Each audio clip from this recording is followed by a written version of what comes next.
आज हम इस वीडियो में देखेंगे लेक्चर में समिश्र संख्या का कोणांक, argument of complex number. Simple सा है, कॉम्प्लेक्स नंबर का आर्गुमेंट कैसे निकालते हैं। जैसे z इजकल टू दिया गया है अपन को एक complex number x plus I Y.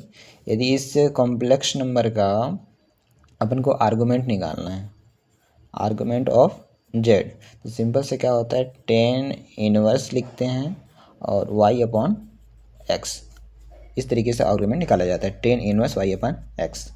ठीक है, तो इसी कॉन्सेप्ट को समझते हैं कि आता कहाँ से, किस फॉर्म में आता है। देखिए यहाँ पे z equal to X plus I Y दिया गया, एक कॉम्प्लेक्स नंबर दिया गया है और इस कॉम्प्लेक्स नंबर को मैं कार्तीय फॉर्म, कार्टेशियन फॉर्म में रिप्रेजेंट करूँगा, पोलर फॉर्म में। तो मैंने एक अक्ष बनाया एक्स डैश वाई डैश। ये जो एक्स डैश है और ये वाई डैश है, एक्स डैश जो है हमारा वास्तविक अक्ष है, वाई अक्ष जो है इसमें काल्पनिक अक्ष है।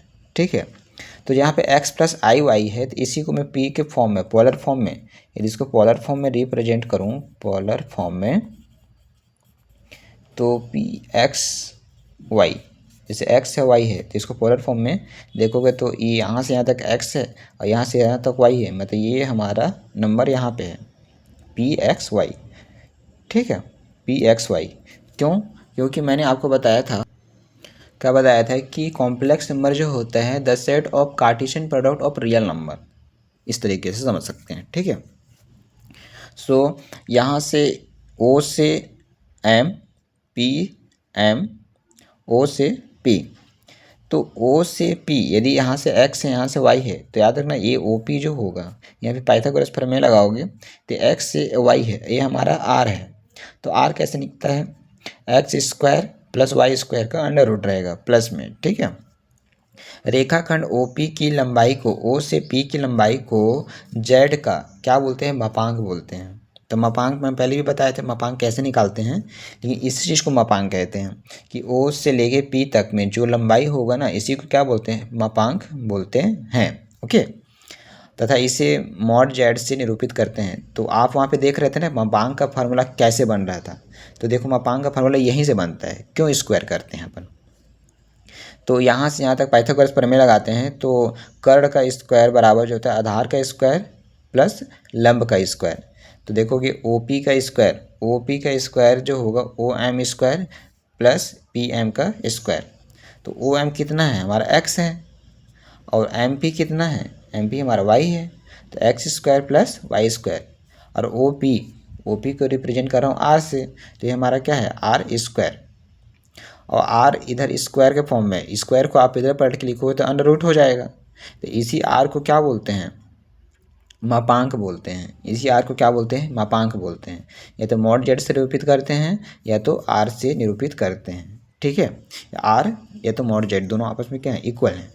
ठीक है, इसलिए आप देखे होंगे कि जब मॉड जेड निकालते थे मॉडुलस, तो वहाँ पे मॉडुलस कैसे निकालते हैं, under root X square plus Y square. Okay, तो आप यहाँ से तो क्लियर होगा कि क्यों निकाला जाता है। ठीक है, अब हम देख रहे हैं क्या, आर्गुमेंट निकाल रहे हैं। तो आप देखोगे मैं आर्गुमेंट में तो थीटा निकालना है, यहाँ पे ये थीटा, यहाँ पे एंगल थीटा बना रहे हैं।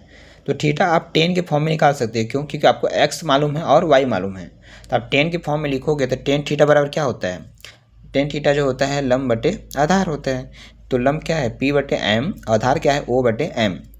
तो पी एम हमारा वाई है, ओ एम कितना है, एक्स है, यानी कि टेन थीटा बराबर क्या है, वाई अपान एक्स।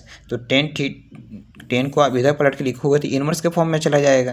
तो theta equal to tan inverse Y upon X. और इसी थीटा को क्या बोलते हैं, आर्ग्यूमेंट बोलते हैं। क्या बोलते हैं, आर्ग्यूमेंट बोलते हैं, कोणांक बोलते हैं। कोणांक किसका, कोणांक समिश्र संख्या कोणांक यही कहलाता है। कोणांक मतलब इसी को बोल रहे हैं ना, कोणांक यानी थीटा को ही बोल रहे हैं, आर्गूमेंट। तो यही हमारा क्या है, आर्गूमेंट ऑफ जेड। तो कैसे निकला, tan inverse Y upon x.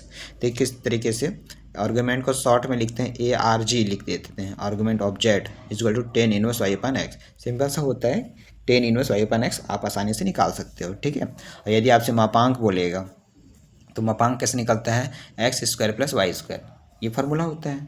ठीक है, तो अपन आगे देखते हैं कुछ रिजल्ट्स को। आप इसमें पाओगे कि क्या होता है कि अभी तो देखिए आर्गुमेंट, तो अभी देखेंगे अपन principal argument of complex number, है ना।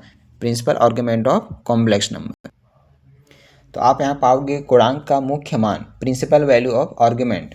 तो आप देखोगे ये हमारा एक्स डैश वाई डैश, प्रथम चतुर्थांश, द्वितीय चतुर्थांश, तृतीय चतुर्थांश और चतुर्थ चतुर्थांश, इसके बारे में आपको पता होगा।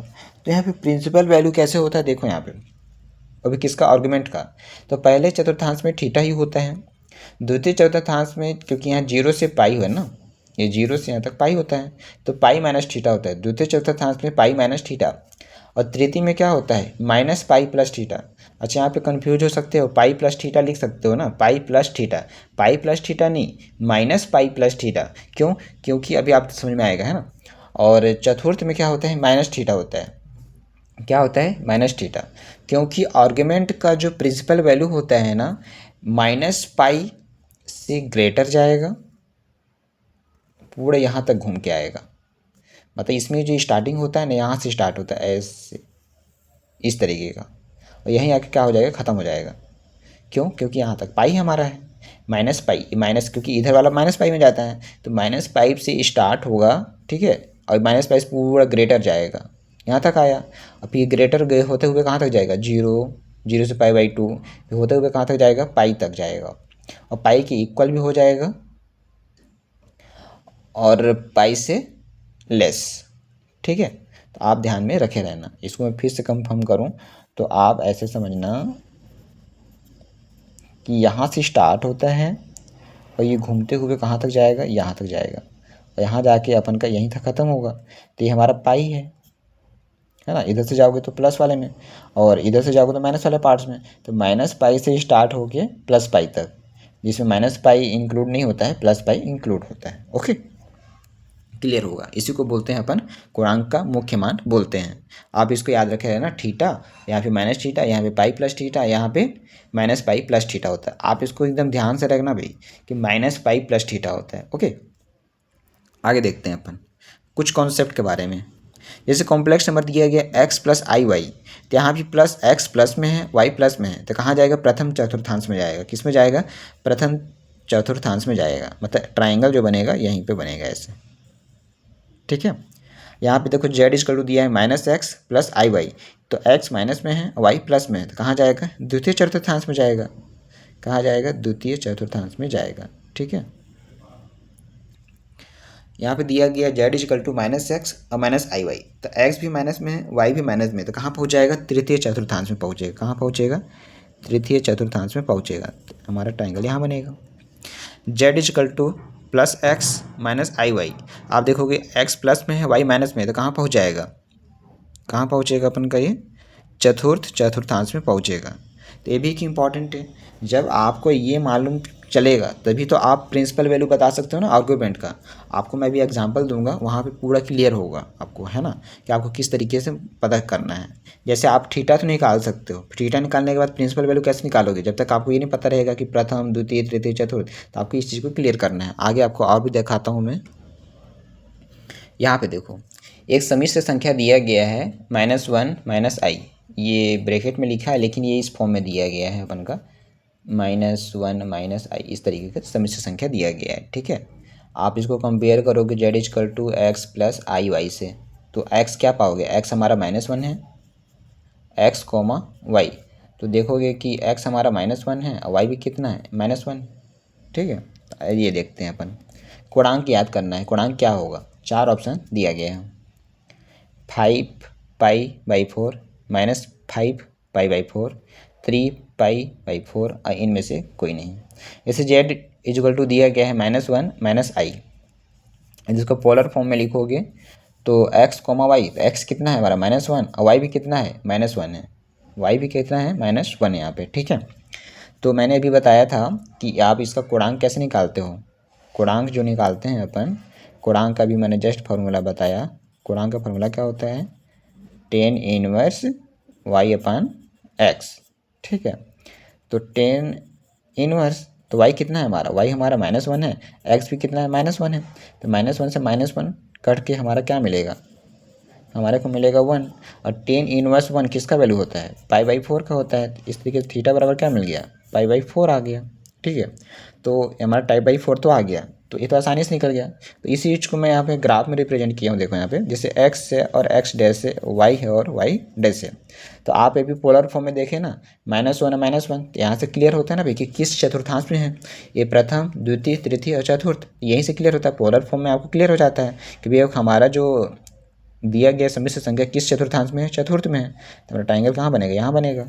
ठीक है, तो इस तरीके से p -1 है ना।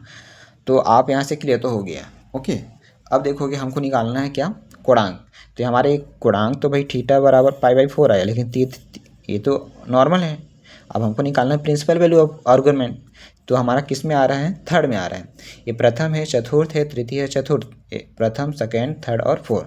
तो मैंने भी बताया था कि प्रथम में क्या होता है, थीटा होता है। द्वितीय में क्या होता है, पाई प्लस थीटा। और तृतीय में क्या होता है, माइनस प्लस थीटा। और इसमें क्या होता है, चतुर्थ में माइनस थीटा। हमारा तृतीय में है, तो तृतीय में क्या होता है, माइनस पाई प्लस थीटा।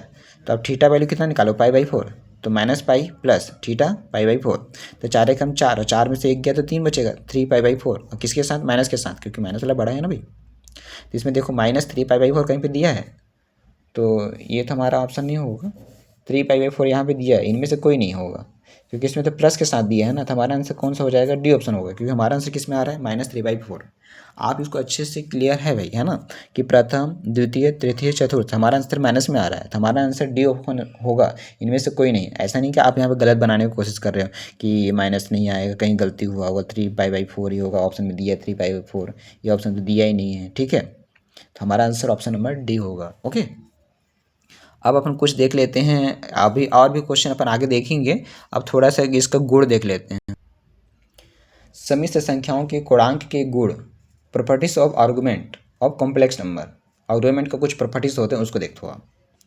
जैसे आर्गुमेंट ऑफ जेड का कंजुगेट, जेड है हमारा कॉम्प्लेक्स नंबर, उस कॉम्प्लेक्स नंबर का कंजुगेट किए, उसके बाद आर्गुमेंट निकाले, या फिर जो हमारा कॉम्प्लेक्स नंबर उसका आर्गुमेंट निकालो। तो ये दोनों आपस में बराबर होते हैं, फर्क रहेगा इसमें माइनस के साथ आएगा। ठीक है, आइए देखते हैं एग्जाम्पल से कैसे। जैसे हमारे पास एक कॉम्प्लेक्स नंबर दिया गया 3 + 4i, इसका निकालो कंजुगेट। तो कैसे निकालोगे, +i की जगह -i रख देते हैं, 3 - 4i। अब निकालिएगा आर्गुमेंट ऑफ जेड, इस जेड का आर्गुमेंट निकालोगे, किसका, इस जेड का आर्गुमेंट। तो आर्गुमेंट कैसे होता है, tan इनवर्स y/x। तो y कितना है हमारे पास 4, x कितना है 3, तो 4/3 आया। अब निकालेंगे किसका, इसका जेड बार का आर्गुमेंट ऑफ जेड बार, क्या होता है, tan इनवर्स y/x। तो y कितना है, -4, है ना, y कितना है, -4 है ना, -4 है यहाँ पे। सो यहाँ पे y का वैल्यू कितना है, -4 है, तो ये -4 आएगा यहाँ पे। ठीक है, y लिख दिया मैंने। और x कितना है, x हमारा 3 है। तो आप फिर ये देखो माइनस में आ गया, तो ये 4 है, ये हमारा 3 है। तो आप एक रिजल्ट पढ़े होंगे, tan inverse -x is equal -tan inverse x, मतलब माइनस बाहर आ जाता है। इस तरीके से tan इनवर्स -x, माइनस बाहर आ गया, tan इनवर्स x 4/3 और ये 4/3 किसके इक्वल है, tan इनवर्स 4/3 आर्गुमेंट जेड है। तो इसकी जगह में आर्गुमेंट जेड रख दिए अपन, ये 4/3 है अपन का। ठीक है, तो आई होप आपको क्लियर होगा।